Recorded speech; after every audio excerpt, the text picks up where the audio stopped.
Hey adventurers, so today is going to be another book review. This is for The Alloy of Law by Brandon Sanderson. This is a book that I've read several times. I think this is my third reread, but I'll get more on that in a second. Of course, this is a high fantasy book. This is Mistborn Era 2, book 1 of Era 2. It's also kind of Mistborn book 4, if you're just counting the whole saga as a single series, so it's Mistborn book 4. But it's also like a very different setting than earlier books in the series, than the Mistborn Era 1 trilogy, because that is more like a medieval fantasy, and this is a more Western or like steampunk fantasy. This is, like I said, I think the third time that I've read The Alloy of Law, and I still like it quite a bit. The incorporation of a Western story into this high fantasy world works really well. All the while, feels fun.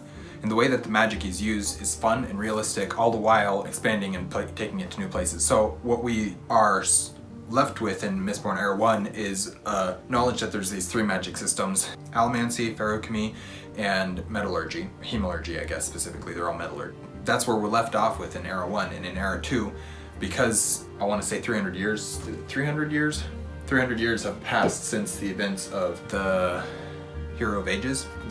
In that 300 years time, things have been discovered, technology and science have advanced. We're now in a different age where it's just getting into like an industrial revolution type setting, and that's more so built upon in the second and third book in the series.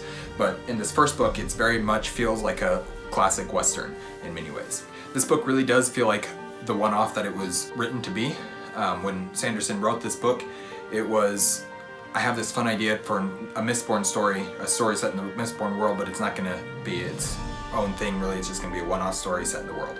And then as he was writing it, he's like, okay, I have a lot more to tell with this story. And so that feeling that it's a one-off is both a good thing and a bad thing in some ways. Good because it tells a complete story on its own without you ever needing to read more than just this book one if you don't want to. But at the same time, it's bad because the setups for the rest of the series don't really come into play until the end of this book, and they aren't really woven throughout as much. They are a little bit, yes, and Sanderson is very good at going back and adding things and fixing things and tying things together in ways that we don't necessarily notice right away, and a lot of that he'll do after he's written the book. And so there definitely is some of that, but it's more of, it feels very much like it's a one-off story. Still, Sanderson is a master storyteller and is able to make you engage with his writings super quickly and easily. His writing is so fast that you go into it and you're like, okay, now we're all the way at the end already, and it just flies by really quickly.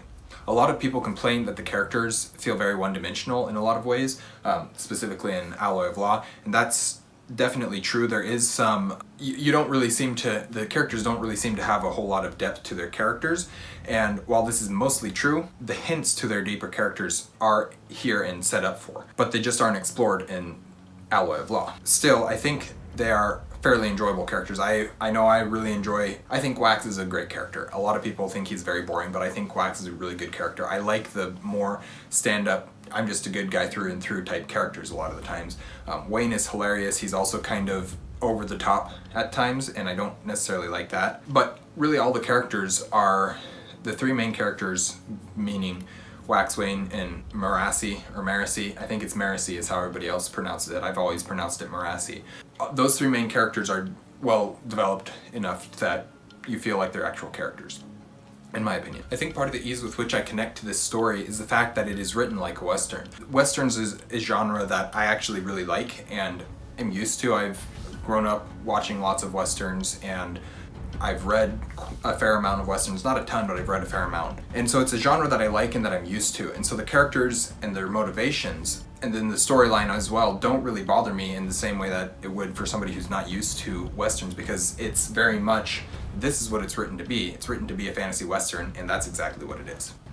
Overall, it's a fun ride and a great entry into the Mistborn series. I don't feel like it's as good as Mistborn Era 1, but then again, I don't really find that any of Sanderson's other works are as good as Mistborn Era 1. Era 1 is peak Sanderson in my opinion. Still, it's a bad Sanderson book is still a really good book.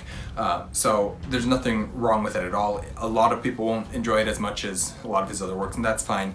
I personally think it's a great book. Not not to the same heights as Mistborn Era 1, but it's very good and very fun. Thank you guys for watching an Erudite Adventure. We post videos every Monday and Thursday. We'll see you guys again soon. Stay warm.